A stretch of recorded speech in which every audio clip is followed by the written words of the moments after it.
everyone. Here we are today with an exciting podcast. I'm so happy to have Dr. Kahleova back, and Hello. great to be with you. And top endocrinologist, top researcher, Physicians Committee of Responsible Medicine, and my dear friend Elizabeth Melillo. And Elizabeth and I run together. It's the first time I think we've ever seen each other without sweaty running clothes, which is exciting. So here you are. Hi, how are you doing? How are you today? Good. Excited to be here. I'm so happy to have you. And I'm really excited to have both of you together and just talk about one of my favorite topics now, especially turning 50, menopause. I think on our last episode, I was quietly saying menopause and realized they could see that on YouTube, but not on the podcast. So that was kind of funny that I whispered it. But it is a hot topic today, and I'm excited to start talking about it and to have these experts. So just want to kind of dive in here and just start off. One of the reasons I had Elizabeth come on, Dr. Kahleova and everybody, is Elizabeth, we've been running together, I don't know how many years now. Three? Five, 4 or 5. Five. Went by fast. Went by fast, and you're back and forth in season, and we've seen each other, and you've heard me talk about this crazy whole food plant-based way of eating. I'm always the one in the running group that people kind of whisper, here she comes, stay away. Exactly. And what was it that had you, did you hear something I said, or did I come up to you? I'm trying to remember of how you got started on a I whole. think you overheard me. I was getting extremely frustrated. I was having symptoms and I was complaining about my whatever was going on. And you approached me and said, if you have plant-based or if you do this or if you do that. And I didn't want to listen to you because I wanted to be naughty and eat bad things. And then, as time kept going on and things were getting escalated, I was like, maybe she knows something. Maybe I better talk to her. Okay. Did you notice other people? We have a few of our runners that kind of started whole food plant-based as well. Just I approached them and they made some changes. Did you see some? Yes, and Marilyn, she was raving about you and Keith about the big success that they had with going plant-based and how I think Marilyn had some kind of spinal inflammation and Keith had other inflammation and both raved that when they went plant-based, their symptoms were much more manageable. And So that was I was like, wow. okay. So can you, I'm going to have Dr. Kahleova, we're going to kind of move into menopause, and yet I just want to kind of have a backstory, a little bit of why you're here as well, both of you. And I always love, I know one of the things with coaching for the last 15 years, everyone wants me to make sure that we have the top MD, alongside a health coach so that we're having the latest research and understanding more than just hearing somebody tell you to go, start eating dark leafy greens. So, um, so I just want to we'll come back to a little bit about your story. So, Dr. Kahleova, I just want to kind of start off about menopause, and this is a hot topic, as I said, and I know for me, I'm starting to notice little things. I'm not in menopause yet, but I'm noticing little changes in the body. And one of the things I'm going to kind of dive right into is soy, because this is something that clients constantly tell me they're afraid to eat, and it's had a bad rap. And so I wanted to kind of talk about the latest research with soy and menopause and start there. Yeah, such an important topic. During menopause, so many changes are happening in the body as the estrogen levels go down. So much is happening. And soy can be actually one of the beneficial foods that can help us during this time and relieve some of the symptoms. Why is that? Well, soy contains so-called phytoestrogens. And, when I say that word, now many people are afraid. They're like, oh, like I will get breast cancer because I will have so many estrogens. No, that's not the case. These phytoestrogens work as a brake on the estrogen receptors. There's two estrogen receptors, alpha and beta. Alpha is like a gas, you activate what needs to be activated through estrogen, and beta is more like a brake. And the phytoestrogens are activating the beta estrogen receptors. Another benefit is that once the phytoestrogens attach to those estrogen receptors, some of the substances from the outside, some endocrine disruptors, from plastics that want to attach to those receptors as well, cannot attach anymore. So phytoestrogens are protective against the environmental endocrine disruptors, and they also help with hormonal balance. The soy consumption has been associated with lower risk of developing breast cancer, and other studies in breast cancer survivors, those who've been diagnosed with breast cancer, show that the higher the soy consumption, the better chances of survival once you've had breast cancer. So soy is one of the superfoods for us as women, especially during menopause. Which is really what we're not hearing these days, Yeah. right? And Elizabeth, do you eat soy? Are you doing tofu and things I like have tofu, and I love Japanese food. I think that I worked for a Japanese bank once in my life, and they have very fresh food, non-processed. And they have the edamame that usually I get as an appetizer when we go for, if we have any type of, they even have vegan sushi now. Yay. good? Well, I've noticed, and again, I'm just in the beginning stages, and I've read a lot of research lately, and I wondered if there's any new research on with soy, because again, I'm constantly being asked, it's kind of like, I need more protein. No, you need more fiber. And so the same with soy, and not to say someone doesn't need more protein, I'm just saying that that's this, when they go onto whole food plant-based, it's no soy, they think it's bad. And, where am I going to get my protein? So I've noticed changes just from doing I do a lot of soy. I do soy every day, whether it's soy milk or tofu or something, edamame. Um, my hot flashes, I've had little mini ones, but nothing, and being on no meds at 50 years old is pretty rare. I have thyroid disease, heart disease in my family, a lot of issues with the menopause. So, yeah, I was curious if there's a recent study or something that we can put in for people to read more about soy. Yeah. In fact, we performed a study combining both a transition to a plant-based diet, which was a low-fat vegan diet, and adding soy. So we conducted a randomized clinical trial. We had 84 women who were postmenopausal with at least 2 hot flashes a day. And we randomly assigned them to follow either a low-fat vegan diet, that means a vegan diet with no animal products, keep the fat content low, under 30 grams a day, and we included half a cup of cooked soybeans every day. That was the intervention group. The control group stayed on their usual diet for 12 weeks. And after 12 weeks, the results were just astounding. The severe hot flashes that wake you up at night, those that interrupt a meeting and the meeting is over for you, those were reduced by 92% on the vegan diet with soybeans. Like Wow. an incredible reduction. The moderate to severe hot flashes were reduced by 88%. So a significant improvement, not only in hot flashes and the quality of life, but also other cardiometabolic risk factors.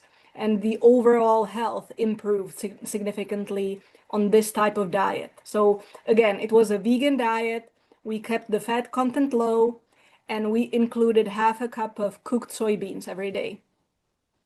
That's amazing. Now, Elizabeth and I were talking prior.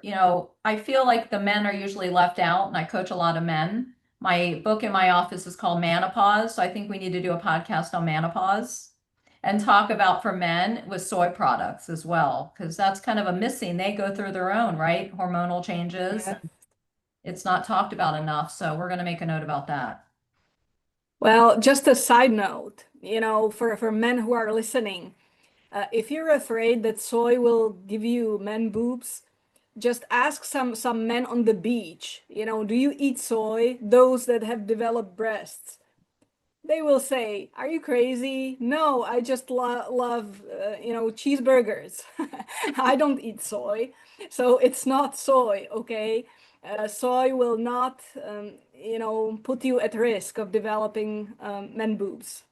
That's wonderful. Yes, that's a great when I see someone at the beach this weekend, I'll ask. Michelle, Elizabeth, I wanted to say, I just want to mention that I know a lot of women, when you hear soy, they're going to go right to Amazon and buy some powdery thing. Mm, Okay. mm, And my experience is that when I was eating the soy from the food, I actually was benefiting. And I'm not a doctor, so I'm not sure. But when I was using tried to be fasted, I'm just going to eat this pill or have this powder, I didn't really think it was effective. I don't know if that's just me or can people use the powdery stuff? What do you think? That's a good point, Elizabeth. The whole foods will give us more benefits. So that's why we used mature soybeans, cooked, and you can prepare them in so many different ways. Once you cook them in an Instapot, you can roast them in the oven with some spices and have them as a crunchy snack, let's say. Oh, nice. There's so many ways to prepare them. You can also, once you cook them, you can also put them in a smoothie where they will just disappear. You will not even taste them. But the whole food, the whole soybeans, give us definitely many more benefits than just, some kind of a powder or a pill or an extract. It's a good point. That being said, tofu and soy milk, they still count.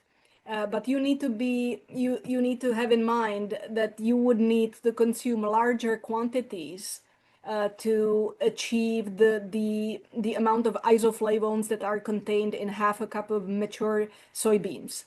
But we have different taste preferences.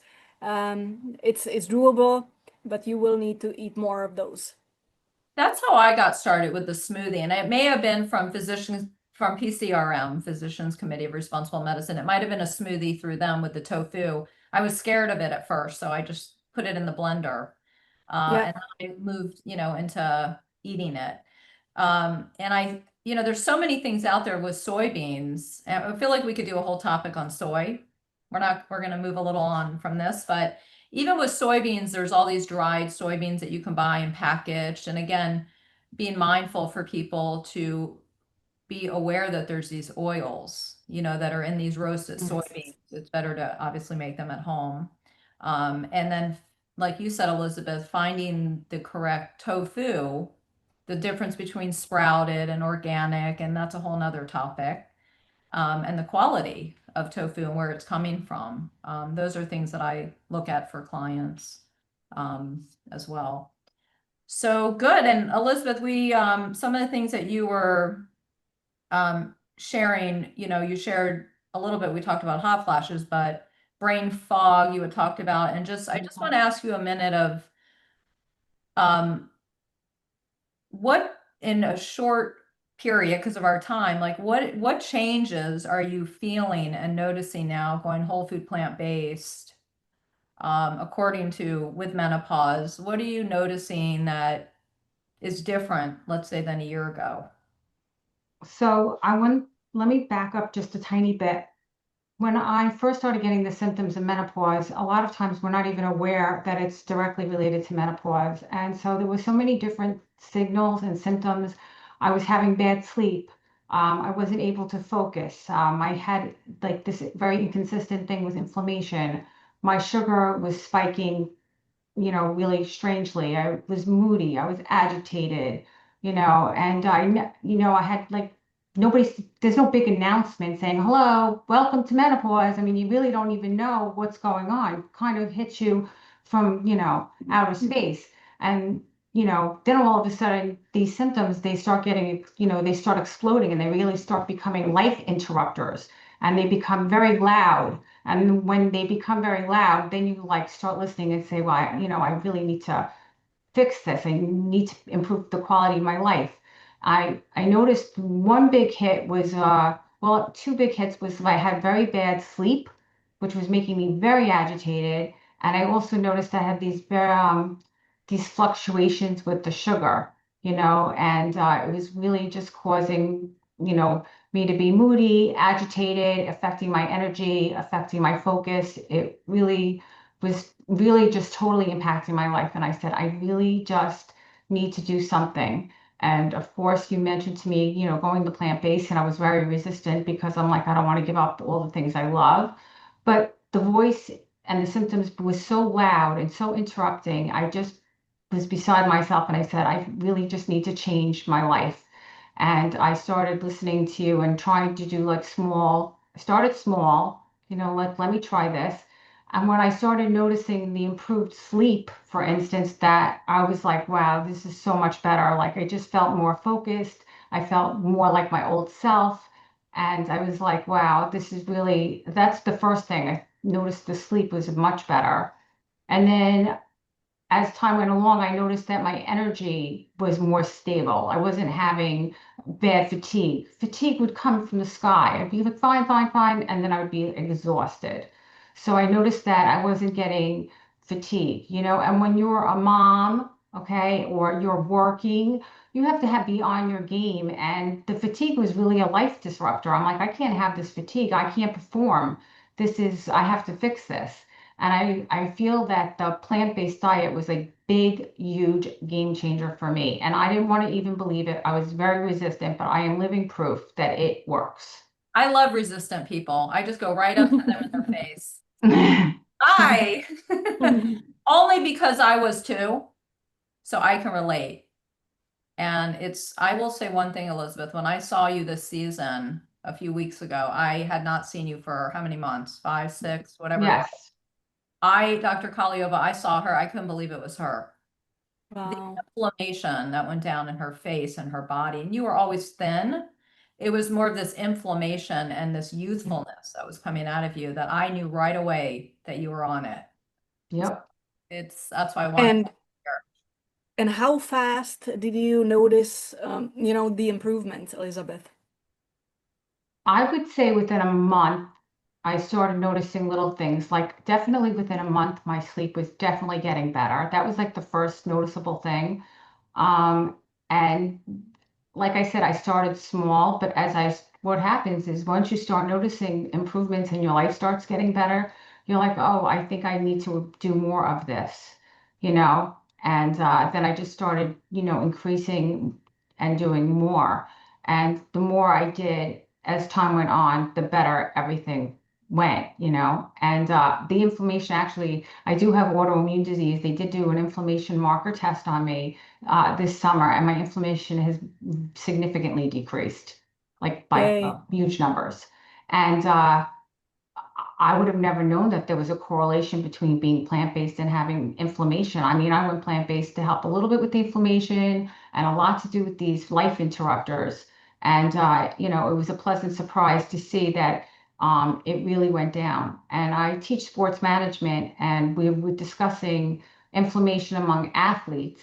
And we've been talking about, as even we're talking about men, what we could do to decrease inflammation and injury and improve all of that. And surprisingly enough, I found out that it also helps in that area. Thank you. I'm just going to ask one more question. We have a couple more minutes because we could probably go on for hours on this. We haven't even touched upon other things. So Dr. Kahleova, what would you say for people listening? What are a few things that they could do, dietary factors that would help women cool down right now with hot flashes and help their sleep a little bit better? What are a few small, like Elizabeth said, small changes that people can make from a nutrition standpoint? So number one is weight management. If, most women at this age are overweight, it's just the statistics. 3 out of 4 women in the United States are overweight or obese. So the weight loss itself would improve your hot flashes. And a plant-based diet is the best way to lose weight. And the plant-based diet is also the best way to improve your hot flashes by other mechanisms, not only weight loss, but weight loss is just, one independent mechanism. Number two is plant-based nutrition. Get as much fiber as you can because that will stabilize your blood sugar. It will help you with other cardiometabolic outcomes because the hot flashes are not only annoying, but the severe hot flashes are a marker of an increased risk of cardiovascular disease and diabetes down the road. So getting them under control is a huge improvement in your overall health. They're just a symptom, they're not something, that's just annoying. It's a symptom of an increased risk of cardiovascular disease and diabetes. So a plant-based diet, keeping the fat content low. In our study, some women discovered that, even on a strictly vegan diet, if you overdo it with oil, the hot flashes tend to come back. So keeping the fat content low, in our study, we limited the fat content under 30 grams a day. You can still have, a little bit of chia seed over your oatmeal. You can still, enjoy some of these healthy fats, but don't overdo it. Some people believe, oh, olive oil is so good for you, glug, glug, glug, and you end up with a high-fat meal. Keep the fat content low. Be sure to include all the colors of the rainbow for the antioxidants that have an independent influence on your gut microbiome, which will help you, deal with autoimmune diseases and weight control and decreased cardiovascular risk and stuff like that. And including soybeans is one major part. If you can consume soybeans and tofu and soy milk, that'll also help you get rid of those hot flashes. And one more thing I'd like to mention is that exercise has been also shown helpful Yeah. in reducing hot flashes. So it's, really good quality nutrition and it's also exercise. That's great. I have this great book in my office on sweat and the science behind sweating. Yeah. And being able to, that's one thing I've always said, being able to have a sweat, each day, whether it's a sauna or working out or something that you're just letting your body sweat. Mm. And I liked what you said too about, in moderation. I know with Dr. Esselstyn, I went through his Cleveland Clinic program that he recommends a tablespoon of flaxseed, a tablespoon of chia seed. It doesn't have to be all this, of course, no oil, no added oil, which I've been oil free for 9 years, except a little cheat here and there if there's some good hummus. But I noticed when I've gone out to dinner a few times, which I pretty much eat at home, even if it's a vegan meal, I know there's some oil and I will have a Mm. hot flash at night. Mm. I will notice the difference in my sleep in one meal. And I think That's it's, exactly what our participants were reporting as well. yeah, Just one time slip and they yeah. noticed right away. It's like if someone's sober and they have one drink, they notice it more so than they did before when they were drinking. So, That's true. so I appreciate both of you, and I know we'll have other topics down the road. Elizabeth, I just want to acknowledge you for, just taking on. I know you were kind of resistant. I kept coming towards you because I felt there was something, that I wanted to support you when I heard about your health when you shared with me. And so I just applaud you for taking this on. I mean, it's a huge night and day difference from what I Yes. see and hear. And thank you for being here today. And Dr. Kahleova, as always, thank you so much. And I think, for having a woman MD, top researcher, endocrinologist, I've been looking for you for 9 years. Oh. Okay. And there was no coincidence that you came to Florida, Fort Myers, and we met, and Kathy, had that happen and we were able to meet. And I feel it's a real missing, and that's why I've been in Naples 15 years to really bring lifestyle medicine to the forefront here because it's a missing.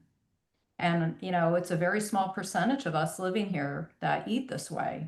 So I'm Yeah. very, very grateful to have met you and both of you. So thank you. And let me also add, Michelle, the world is a better place because of you, because of all the information that you're putting out there. And people have the opportunity to benefit from this type of information and see the changes in their life as well. Thank you very much. And I want to say one last thing. We all can speak to this because we've all experienced it. That was something Elizabeth was we were talking about earlier prior to coming on.